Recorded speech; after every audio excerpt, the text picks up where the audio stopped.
All right, welcome everyone. We're going to go ahead and get started with the quick starter. So, for those who haven't done these before, this is basically where I rattle off a lot of variations at you way too fast. But now, in general, the quick starter is where I give you some of the most important lines that you can use to just sort of play the Berlin really quick. And you can start playing rapid games online or blitz games or whatever. And this will give you a sense of like the basic key ideas and some of the basic lines just to get you ready to start playing and get experience. But if you want to really be ready to play the Berlin properly and play it in classical games and against prepared opponents and come ready for theoretical duels, you're certainly going to want to go through the rest of the course.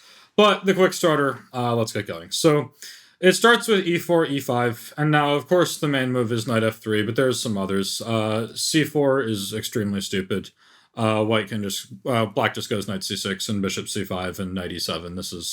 This is easy enough. I checked d4 also. The center game has some merit to it. There's a line here where after e takes d4, queen takes d4, you can harass this queen a bit with knight c6, queen e3, knight f6. And there's this line now that goes knight c3, bishop b4, bishop d2, castle, castle, and rook e8, when white will struggle to defend the e4 pawn because d5 could be in the air. And the main move here historically has been queen g3, which I don't even think is best. Probably queen f4 is a stronger move.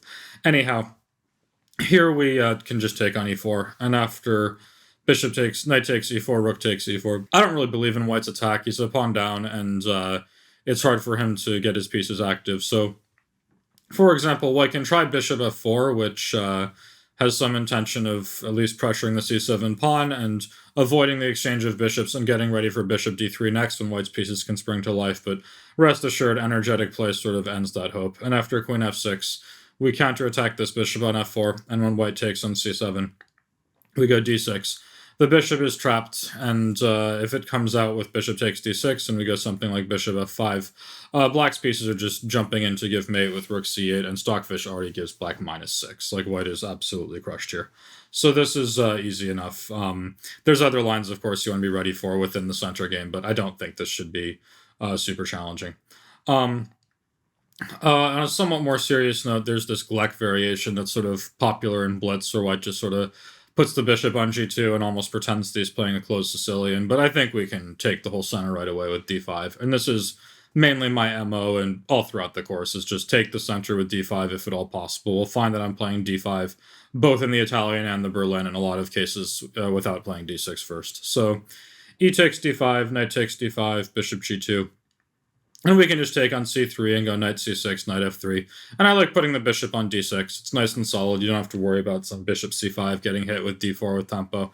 And after castle, castle, we have an easy plan with like rook e8, bishop f5. So for example, say d4, bishop f5. Black's pieces all have found good squares, and I don't see any reason for black to complain here. Bishop c4 on the second move has been seen from time to time. This is mainly an AntiPetrov move. Its goal is to transpose into the Italian game. So for example, if white plays knight f3, knight f6, which is not a repertoire, here white can't play bishop c4 followed by d3. The bishop c4 move order is sort of aimed at playing d3 here, and then after knight c6, normally what white would do is play knight f3 and say, ho ho, you cannot play the Petrov, I've tricked you into the Italian game. But since we didn't want to play the Petrov anyway, our repertoire is the Berlin.